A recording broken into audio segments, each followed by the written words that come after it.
So can you tell me what brings you in to see me today? The courts. Okay, the courts. Can you say a little more about that? I was arrested 3 weeks ago, and as a result of everything that happened, I'm mandated to be here.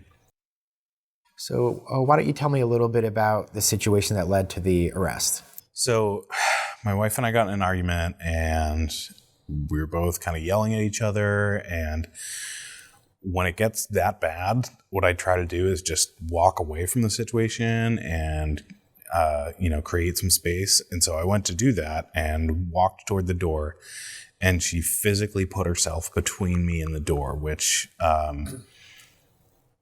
felt like overwhelmed and just wanted to get out. And so I moved her so that I could get out the door, and she fell. And so she called the police, and I got arrested, and now I'm here. So you got into an argument with your wife, and you were trying to leave. She blocked your way, and you just tried to move her out of the way, and she fell. Right. Okay. Can you say a little bit about what led up to that? Like kind of going back a little ways. What led up to this in the first place? She pushes me to open up more about what's going on with me or how I'm feeling, and there are certain things I don't feel comfortable talking about, and so I'll try to push back and push back and push back, and eventually it blows up, and that's what happened. She's trying to get you to talk about things you don't feel comfortable talking about. Right. So it's hard for you to talk about what's going on with you to her. That, and there are things I just don't. I don't feel like talking about. Period. So it sounds like in this situation, you feel like you handled it pretty much as well as you could handle it. No, I don't think either of us were perfect here. I don't think she should not have blocked me from leaving. I was doing that so that the situation wouldn't escalate. And I should not have moved her out of the way. I should not have pushed her. And I think we were both at fault there, but I'm the one who wound up in handcuffs. So it sounds like you can, while you feel like she really shouldn't have blocked your way and she shouldn't have tried to stop you from leaving, you acknowledge that you probably could have handled it a little bit differently yourself.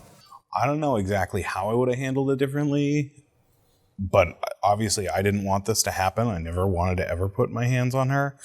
Mm-hmm.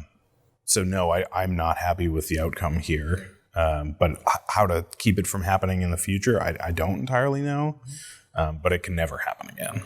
It sounds like you might be interested in trying to figure out how you can prevent this from happening in future situations, how you can leave an argument without it escalating to violence. Sure. I mean, I don't want this to happen again. Well, that sounds like a great goal. Would you agree? A great goal for the program? Sure. I don't want to put words in your mouth. What do you think?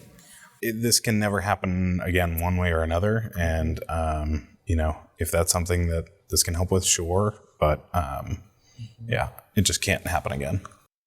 So I'm wondering, just thinking about your relationship, has it always been like this, with this conflict and these arguments and fights?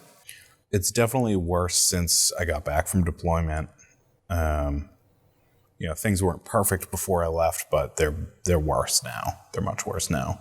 Well, let's think back to the beginning of your relationship. What was it like then? It was better. We had our squabbles here and there, but it never escalated to the point of like yelling at each other or, having to walk out of a discussion or nothing like that. Mm-hmm. It's definitely worse. It's been worse since I've been home. Okay, so it's been worse since the deployment. Yeah. Where do you see things going, say a year or two down the road? Say if you don't make any changes at all in how you communicate with each other, where do you see this going?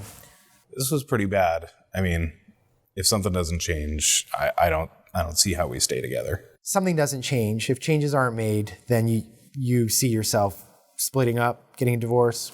Yeah, if it means not being together to keep this from happening again, then that's what it means. So one option would be to just end the relationship.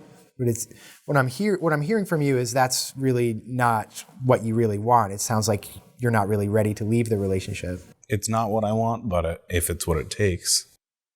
So you already mentioned kind of one goal of how to get out of a situation like this more effectively without violence occurring. Can you think of anything else that you might be able to get out of the program? You're the expert. You tell me. But walk away from the situation and avoid arguments in the first place is what I usually do. So what you usually do is walk away, try to avoid it.